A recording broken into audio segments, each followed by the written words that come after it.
Today, we continue to work on our typing trainer tool. So far, we are able to show a nice UI where the text is centered. We show everything the user has already typed, the errors he made, the remainder of the text, awaiting user's input. But whenever we press any button, we end up crashing with not yet implemented error, and that's exactly what we're going to fix today. We would like to make the tool work with keyboard input so that anything you type in is applied to the text inside our tool state. Backspace should remove single character, and backspace, we can even use Ctrl+W to remove the whole words. So let's jump into it. And what we have here is state module with a few to-dos. Let's first address these three, the smaller ones. Has started, whether our practice typing session has already started. Returns a boolean. It is a very easy implementation. Self session start is some. Right, so as you remember, session start is option instant, and if it's set to some, then we have already started our session. Then there are two helper methods to start the clock and stop the clock. Pretty much all we need to do is to tell self session start is some instant now. Right, we need to close the preserves, and yeah, it needs to be mutable reference. And then the same thing is applied to stop clock, but instead of session start, we need to set session end. And again, mutable reference. So this is everything for these three helper methods. And now we are focusing on apply char, apply backspace, and apply backspace word. So let's start with apply char. First thing that we want to do is to make sure that we don't type more than the target text length. To achieve that, let's first calculate how many characters we have in our target.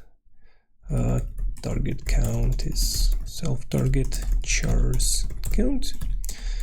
So really we cannot call length here, right? Because length is just bytes and we're working with UTF. That's why we need to explicitly use chars and their count.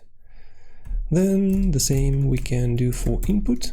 So input text the user has typed in, also chars and its count. And then the first if input count is already similar, equal or greater to our target count, then we return. And this way we disallow to type in more than our target text is. Then we can say that, hey, self input push str, which appends a given string, c to string. And again, we need mutable reference here to self. We no longer need this to do. And if we run our example, then I can type in some things. They are working. If I make a mistake and try to use backspace, we once again crash. But the thing is, even though this current version of apply char works, I would like to adjust our text a bit. Let's say we have 3 spaces here. And if we run our program again, I'm typing example, and then I press space. I need to press space 3 times because there are 3 spaces. And usually when you're typing things, maybe you're practicing to type your code, we would like to group the spaces. And if you type space, it will pretty much skip the whole group of spaces so that you focus more on the characters, non-whitespace characters. Then there is also an issue that if I'm pressing enter, right, it appends a new line, and we're simply starting a new line, and we would like to avoid that, we would like to treat our enter as space only, so that we are once again focusing more on the non-whitespace characters. How can we fix it? Instead of simply appending the character that we typed, we would like to check whether it's a whitespace group or a single character. So let's say to append. Right? This is going to be a string that we would like to append instead of C, so it's going to be to append.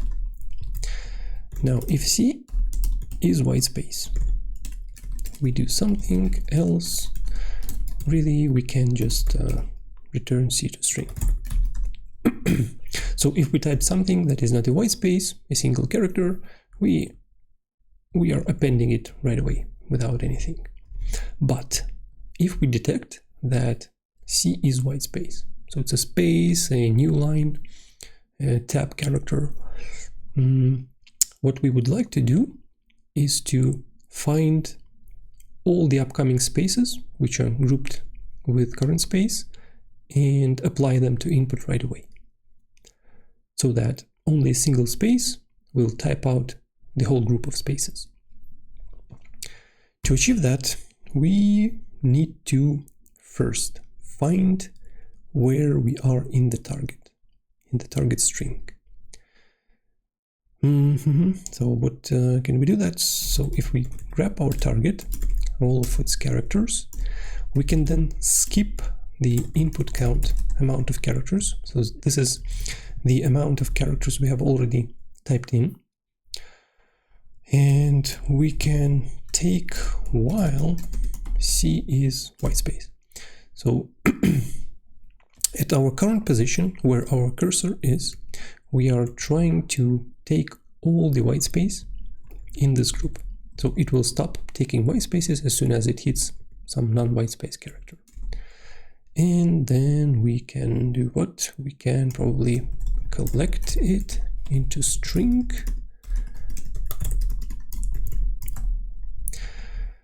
And then we need to check if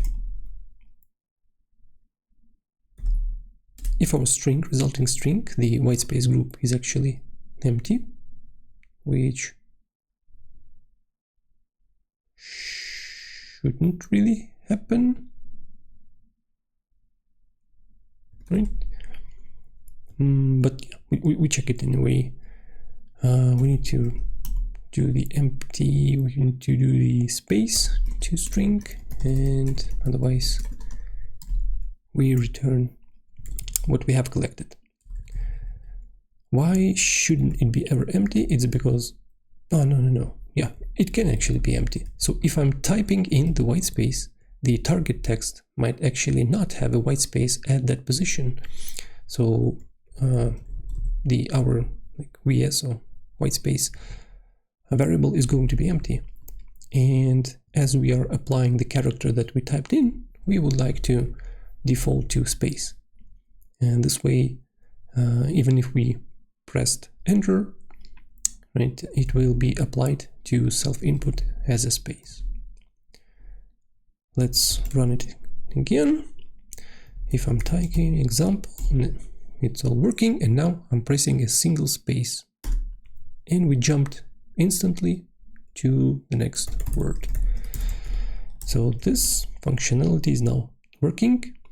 And the only thing that is missing in this whole apply char function is our statistics. We would like to collect stats as the amount of strokes that we've made. So our strokes counter increases by 1 because we typed in like a single character. And we also need to check whether it was a hit or not. So if we typed in the thing correctly or not. And again, we have to take into account that we might have applied the whole whitespace group, which is not a single character, but it should be a single hit. And to do that, we can't simply say self hits +1 because it could have been a mistake, right? We could have typed in something incorrectly. So let's check if self is error free. So after we have typed something, after we have applied it to input, appended it to input, we check if our current state is error free, meaning that the input that we have typed in is correct, it is like part of target, then we can increment our hits by 1. Let's add our function here, is error free, which returns a boolean, and it is as easy as self target starts with self input. Right, so if everything that we have typed in is actually a prefix of our target, then there are no errors. For now, this is everything that we need for our stats, and yeah, probably in this episode we will be able to show the statistics once we have typed the whole target text. For now, we can jump into the apply backspace. Probably should change the reference to mutables, same here, so that we don't forget about it later on. First thing that we need to do here is, of course, check whether user's input is already empty, so that we don't apply backspace at all. The same thing can be said about apply backspace word. All right, so the thing with backspace is that we would like to apply the same rule for whitespaces group. So if I'm removing a non-whitespace character, it's only one character that I need to remove. But if we're removing a space, or not a space but a whitespace, then we would like to remove the whole group, the consequent group of whitespaces. How can we do that? Right, so we need to take our input, all of its chars, then we need to zip it with target chars. Right, so we have character by character at their positions. Then we would like to reverse, right? Reverse direction of iterators so that we start from the end. That's exactly where we are applying our backspace, to the latest input character, right? And the problem here arises is that chars in itself is, I think it was chars in itself is double-ended iterator, right? So we can iterate it from both start and end, but this reversal of iterator requires exact size iterated rate, and for chars we cannot say that. For example, for vector we can say that because vector has a known length, but for chars, which is UTF-8, we cannot say how many chars there are unless we traverse the whole string. So we have to cheat here somehow, and we do it by first collecting this zipped string into a vector. So this one now has a size, known size, and then we can iterate over it, and the reversal of iterator works now. Then we can take while on x. X is actually a tuple of input and target characters, right? So these are characters, and we would like to take them, looking at the pair of them, while I is whitespace and t is whitespace. And then we can probably just count them. Right, let's format it and put it matching count. Let's drop the to do. So again, we're grabbing all the characters that we have typed in. We are zipping them or putting them together character by character with our target text. We are reversing this whole collection of pair of characters by using this trick of first collecting into a vector, then iterating over them, and we are taking the pairs while both input and target text are white spaces. So that means if my input and target have the same amount of white spaces, we will remove the whole group. If my input has more white spaces than target, it will remove only the amount that target has. If input has less white spaces than target, it will remove only the amount that input has. So now we can calculate the new length of my input. We can say that self-input chars count saturating sub of matching count. Right, so chars count is our current length of input. We know we would like to remove this matching count number of characters, and then say that self-input is self-input chars take this new length and collect. Now the thing is that it looks like it's gonna work, but we have made a small mistake here, considering that the character that we are removing might not be a white space, meaning that this one will be 0, but we still want to remove a single character. So if we have typed in this, we would like to remove an S. In our current implementation, it's actually targeting the white space groups only. So we need to say to remove is actually if matching count is greater than 0, then it's a matching count, otherwise it's a 1, and then we can do to remove. Alright, let's run it. I'm pressing a backspace and looks to be working. I'm typing in the text back so that we reach this particular group. Okay, let's start pressing backspace, 1, 2, 3, 4, 5, and now single backspace. Bam, we have jumped to our dot. Right, we're ready to remove the dot if we want to. And the beginning also works nicely. Probably this is it for apply backspace.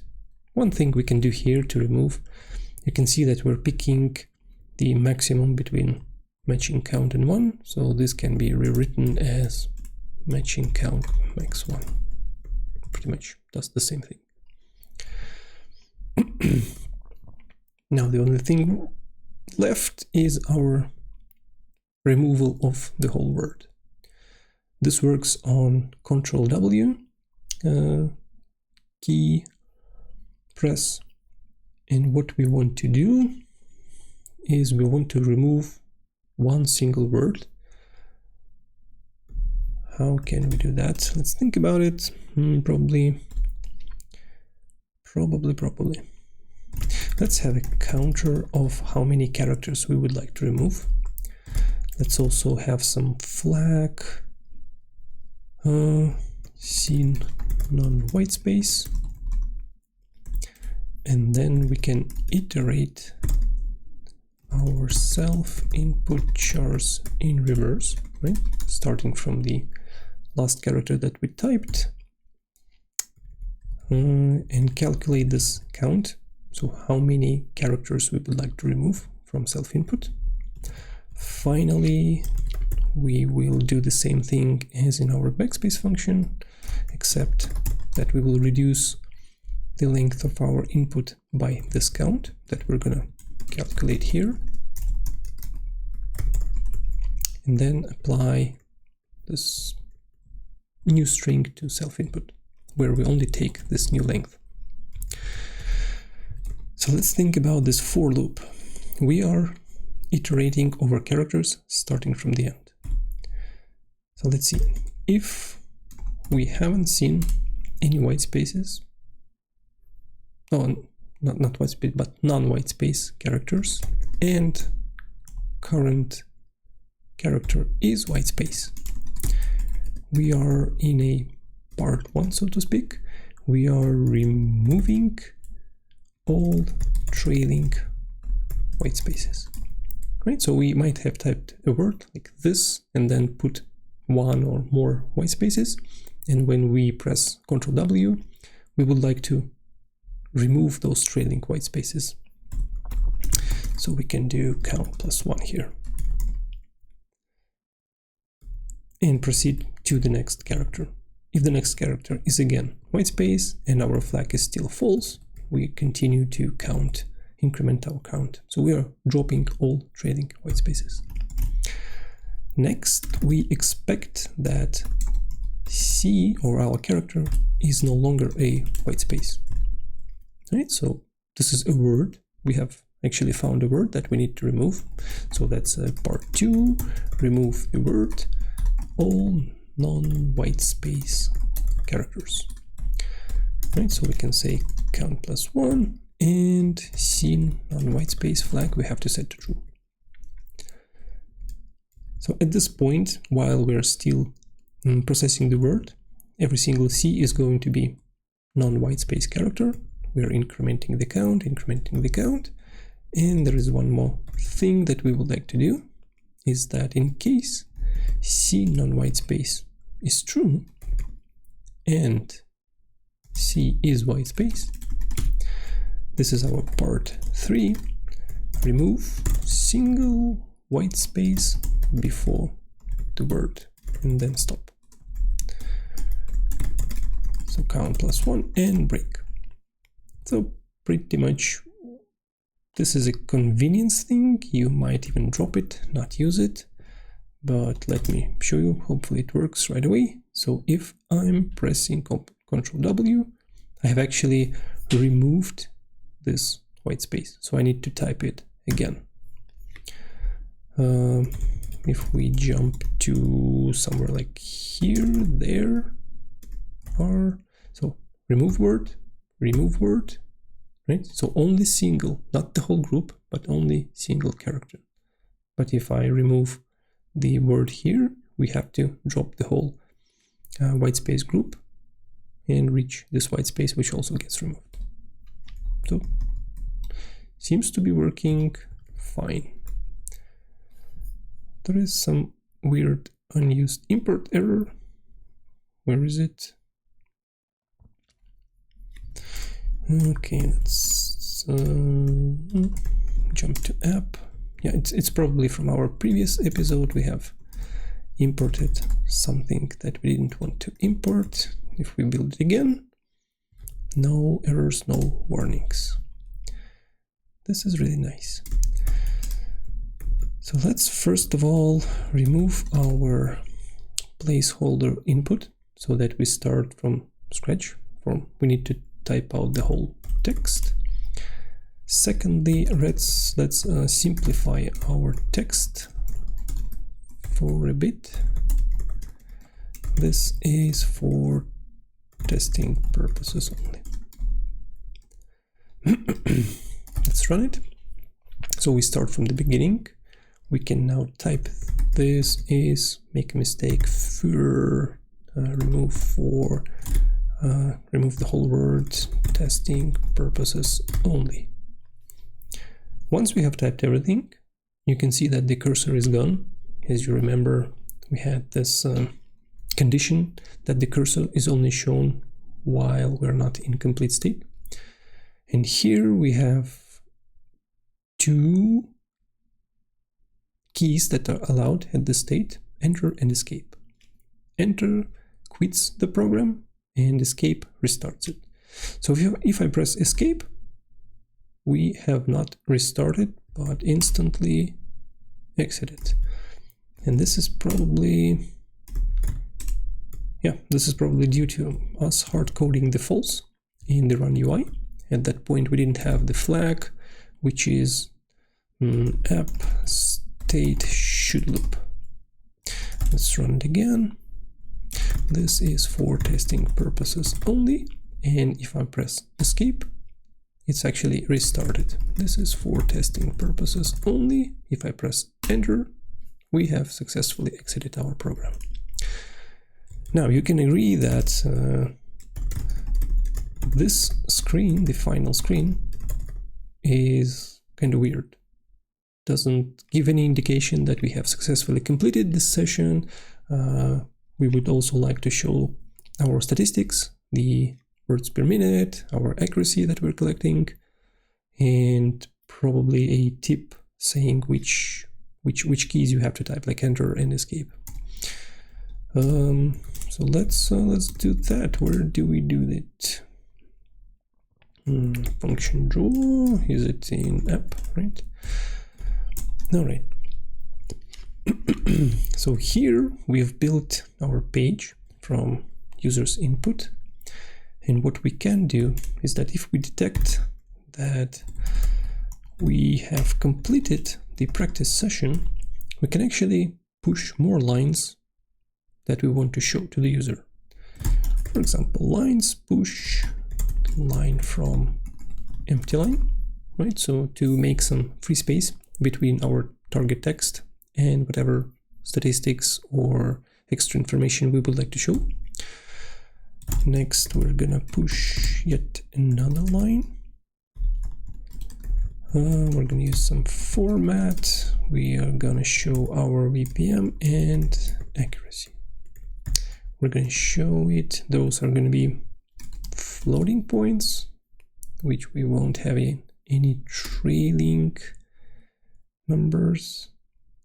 Words per minute, and for accuracy, some percentage accuracy. Of course, we don't have this yet, so let's add them. VPM self state VPM accuracy, which is going to be a value from 0 to 1. Self state accuracy. So to show it in percentage mode, we have to actually multiply it by 100. We'll get back to this methods in a minute. For now, I wanted to add another section. So again, an empty line, and then from. We can say press enter to quit, escape to restart, or to start new session. All right, let's create these two methods, words per minute and accuracy. Jump into our state, drop this, create modifiers. Both of them will return float value. Let's talk about accuracy. So if self input is empty, so the user hasn't actually typed in anything, we can return 1.0, although that is not entirely correct.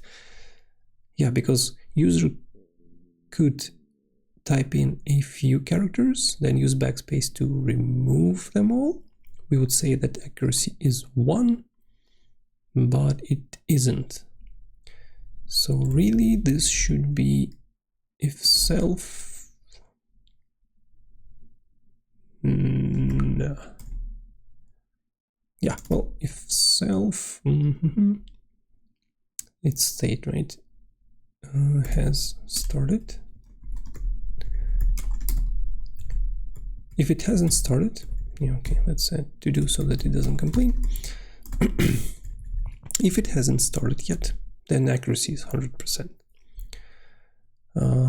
Then if input is empty,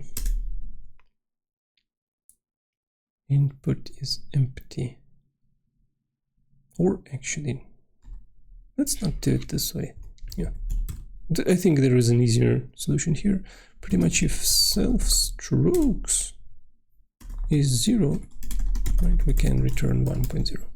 So if user hasn't started the session, and pretty much we guarantee that if user pressed something, the strokes will be increased. You remember that this value is increased in apply char, and once it's increased, it never decreases. So we are saying that in case the user hasn't typed any characters, the accuracy is 100%, or like 1. Otherwise, it is nothing but self hits as f64 as float divided by strokes as f64. Right? So we need this check because we don't want to divide by 0, and this guarantees that, okay, at the beginning of training session you have accuracy 100%, and after that it's all about hits divided by strokes, so the percentage of your successfully typed in characters. So this is useful if you would like to modify the program and show the accuracy counter while you type. For now, we don't show that, we show it only in the end. But yeah, anyway, so that you know. So for VPM, let's jump to, let's say, Google and ask some sort of VPM standard formula, something. Yeah, even AI tells us the formula right here. Pretty much time in minutes and total characters typed divided by 5. That's exactly what we're going to use. You can like read up on it. There is also a different formula if you want to take error correction. Yeah, probably this one I was reading. So this is like gross VPM that we're going to use. But if you want to take errors into account, especially like uncorrected errors, as you remember, our trainer only allows fully correct text in order to practice session to complete. But sometimes you actually want to just see what your like net VPM is while you type, and it can take errors into account. But we're going to go with this simple thing. So first thing that we need to do is to calculate elapsed seconds, which is going to be self elapsed seconds, or just the duration, maybe let's call it. So function elapsed seconds, it's going to return, I think it's, yeah, it's fine. So let's match self session start, self session end, and in case both of them are set, we can do something, and otherwise the duration is just 0. Let's actually return float right away. And in case the session has successfully ended, so the end is set, we can say end duration since start and seconds. Yeah, nice. Has seconds f64. So this gives us the duration of our practice session. Now, if duration is actually 0, our words per minute is also 0, right? We don't need to use the formula. And if it isn't, then we have chars count, self chars count. Again, I don't think that we have the same name, so let's just use let chars. Why do we need this function chars count? The thing is that due to us grouping the white spaces, we need to calculate how many strokes, right? Or not the strokes, but how many characters there are, taking into account that each white space group is just a single character, or counted as a single character. So for example, let mute count is going to be 0, and we're going to be returning this count. So how do we calculate these things? First of all, we need some flag in whitespace group. It's false. So for C in self target chars, we are iterating over all characters in our target. And then if C is whitespace, we do something, right? And else it's really like count +1 in whitespace group false. So if it's not a whitespace character, we calculate it as 1. We make sure to adjust the flag that we are not in whitespace group. But if this is a whitespace character, and if the flag is not set, so this is the first whitespace in the group, we increment the count and set in whitespace to true. That means that if there is a group of 3 whitespaces together, the first whitespace that we meet, this is true. This is also true because we start with false, and it's also false after any non-whitespace character. We increment the count, and we are saying that, hey, I am actually in whitespace group. So the next one is also whitespace, right? Because we have a group of 3 whitespaces. But now the flag is already set, and we don't go into this if because of negation. So this specifically, if with the flag, allows us to calculate only one whitespace from the whole group. Or, in other words, the whole whitespace group is calculated as a single character. And now, what does it like? Mismatched type. Yeah, we haven't just implemented yet. So we have to say that chars we divide by 5. Right, let's convert it to float right away.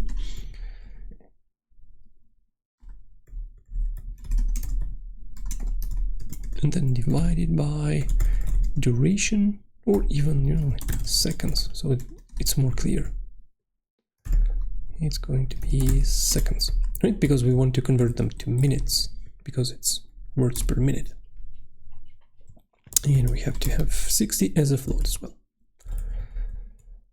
All right, so this looks good. Where is it used? It's used right here. Let's take a look how it turns out in our UI. So this is for Tor made some mistake, testing purposes only. All right, so you see that we have successfully added this empty line, our stats empty line, and then some information as to which buttons to press. Looks a bit better, but still not that great. I think due to everything being in the same color, it's not something that we want. Let's extract results.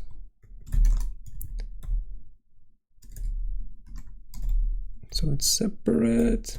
Then we can actually use span as we did before, a styled span where our content is our results string, and then style default as we used before, set some foreground, add some modifiers.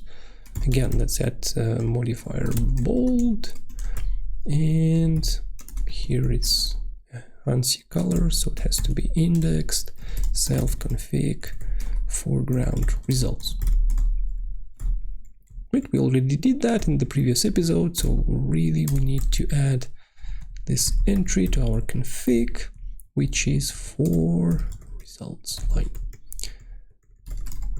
And which color? Let's try red, see how it goes. This is for testing purposes only. And now I believe it looks much better than before, especially if we jump back to our text, drop this temporary thing and run it with the full thingy. So let me try type it out. This is a bare minimum example, there are many approaches to running an application loop, so this is not meant to be prescriptive. It is only meant to demonstrate basic setup and tear down of a terminal application. All right, so this definitely looks much better than before. Just a single color applied makes it so much better. Right, so let's restart it. This is a board again. I can use word removal, single backspace. Everything is working really nicely.